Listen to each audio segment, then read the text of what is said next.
Why it sucks to be Trevor Phillips in Los Santos. Trevor Phillips is the most dangerous man in the state of San Andreas. He's also, arguably, the most miserable. And those two things are not a coincidence. While Michael lives in a Rockford Hills mansion and Franklin climbs his way up from Strawberry, Trevor is out in the Blaine County desert cooking meth, dodging biker gangs, and screaming at the sky. That's just Tuesday for this man, and when he finally rolls into Los Santos, the city everyone in this game is either chasing or running from things don't get better. They get complicated in ways that cut deeper than any wanted level ever could. Start with the foundation, Trevor, before Los Santos. Trevor didn't appear out of nowhere. He came from somewhere, and that somewhere was rough in ways the game only gives you in fragments. Abusive father, a mother who was in and out of his life, and who he clearly still has unresolved feelings for, something the game uses as both a punchline and a gut punch depending on the moment. Trevor grew up in Canada, near the border, and eventually ended up in the military.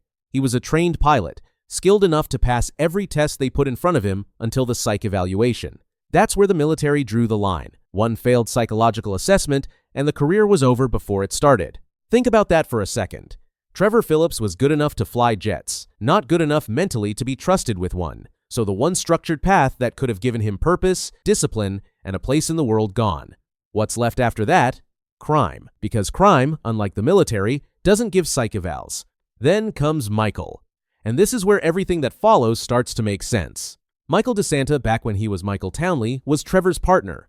Not just professionally, these two ran jobs together, trusted each other in the field, and built a dynamic where Trevor's unhinged aggression and Michael's cold tactical thinking actually complemented each other. They were effective and dangerous. And for Trevor, Michael was not just a coworker, but the closest thing Trevor had to a real relationship. A brother. Maybe the only person Trevor ever genuinely let in. That matters. Hold on to that. The Ludendorff heist in North Yankton, the one you play in the prologue, is where it all fractures. The job goes sideways. Brad gets shot. And Michael? Michael had already made a deal with the Fibs Dave Norton. He sold out the crew.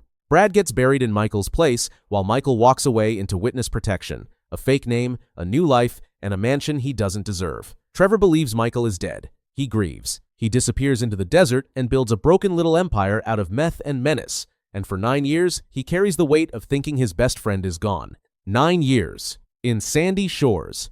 Running Trevor Phillips Industries. If that doesn't tell you everything about where Trevor's head is at by the time GTA 5's main story kicks off, nothing will. Now he's in Los Santos, and the city wants absolutely nothing to do with him. When Trevor rolls into LS, it's not a triumphant arrival. He's not moving up in the world. He's chasing a ghost. He hears Michael's name connected to a job, puts it together, and shows up because he cannot let it go. And when he finds out Michael is alive, it's a detonation in slow motion. Here's the thing about Los Santos. The city runs on image and on status, on who you know and how you look doing it. Michael has adapted barely and badly, but he's in therapy, he's got the house, he's got the cover. Franklin is calculating every move. Networking, climbing. Even the gangsters in LS are playing a long game. Trevor doesn't play any game. Trevor flips the board, eats the pieces, and dares you to say something about it.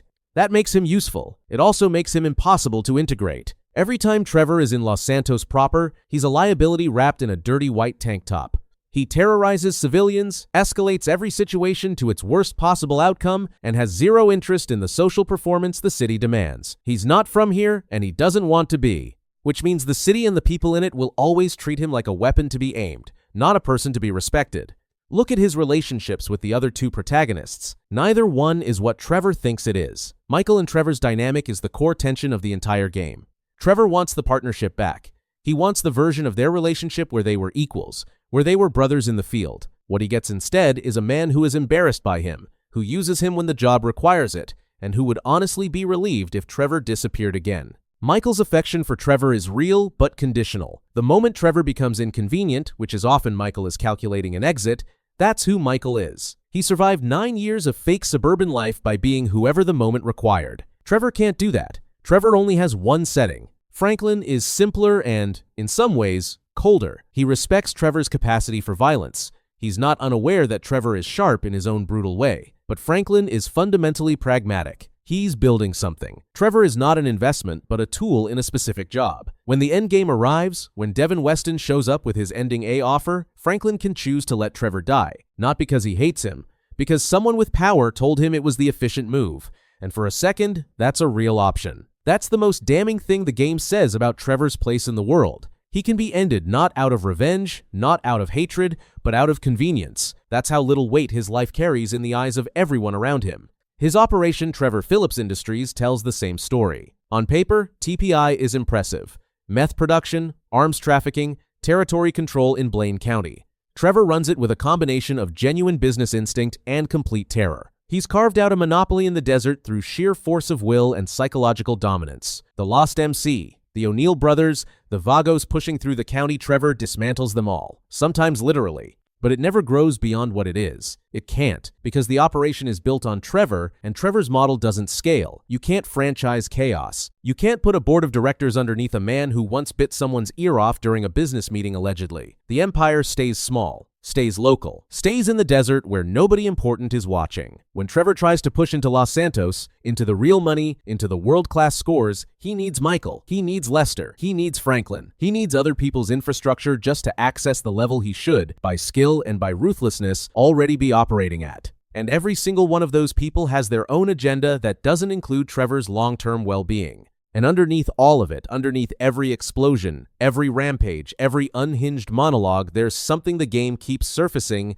and then pulling back from. Trevor is lonely, not in a way he'd ever admit, not in a way that fits the mythology he's built around himself, but it's there in every interaction, in the way he latches onto Michael even after the betrayal, in the way he talks to his crew Ron, chef like their family even though they're terrified of him, in the optional Strangers and Freaks missions where Trevor keeps finding people on the margins, lost souls, broken people, and engaging with them in ways that are strange and violent, but also genuinely present. He's paying attention. He cares. In his own catastrophic way, Trevor Phillips cares more than almost anyone else in this game. His relationship with Patricia Madrazo is the clearest version of this. He kidnaps her from her cartel boss husband, and what follows is, against all logic, a genuinely tender domestic situation. Trevor looks after her, listens to her, cleans up after himself, and when he has to return her, he's devastated. Not because he lost leverage, because he lost company. And Los Santos, the city built on reinvention, on performance, on becoming whoever you need to be, has no place for someone who is always, relentlessly,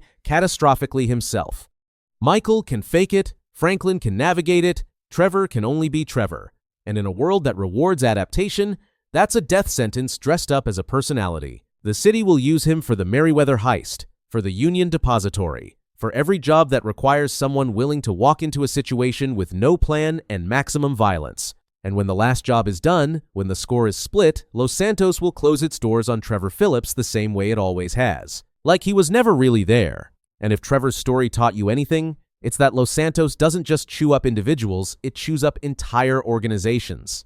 The gangs, the cults, the crews that never made the headlines, the ones operating in the corners of the map that most players drove straight past without a second thought. The next video goes deep on exactly that. Every underrated gang and cult in GTA 5, the ones Rockstar built out with full lore, full territory, full internal politics that almost nobody talks about.